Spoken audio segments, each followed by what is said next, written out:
तुम बार बार ऐसा कर रहे हो, नहीं कर रहे क्या अपने आप से बात? मुझे खुशी होगी कि किताब खत्म हो गई और तुम वापस पृथ्वी पर होगे। सच में। वह चली गई।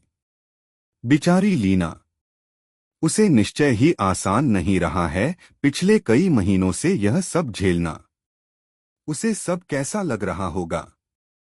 एक सुबह वह उठी, मुझे सोफे पर पसरा पाया। मुर्दे से पीला, सांस में तकलीफ और बुरी तरह से सोना चाहता हुआ। मैंने उससे पूछा कि क्या उसे मेरा नोट मिल गया था।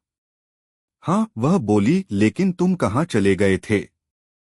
मैं जानता हूं कि तुम्हें इस पर विश्वास करने में कठिनाई होगी, लेकिन मुझे एक्स्ट्रा टेरेस्ट्रियल लोग अपने ग्रह पर ले गए थे।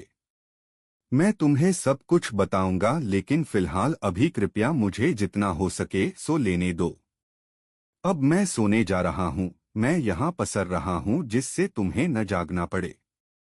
तुम्हारी थकान मेरे ख्याल से किसी और वजह से तो नहीं है। न उसका स्वर मधुर और तीखा दोनों सा था और मैं उसकी चिंता समझ रहा था। पर उसने मुझे सोने दिया और 36 घंटों का समय गुजर गया जब मैं अपनी आंखें खोल पाया। मैं उठा तो लीना मुझ पर झुकी हुई थी, एक नर्स की तरह चिंतित जो किसी गंभीर रोगी को देख रही हो। क्या हाल है तुम्हारे? उसने पूछा। मैंने डॉक्टर को बुला ही लिया था। मैंने कभी तुम्हें इतनी देर तक सोते नहीं देखा, बिना एक बार भी हिले। और फिर तुम सपने देख रहे थे और नींद में चिल्ला रहे थे। जिस आरकी या आकी का जिक्र कर रहे थे वह कौन है? और ताओ, क्या तुम मुझे बताने जा रहे हो?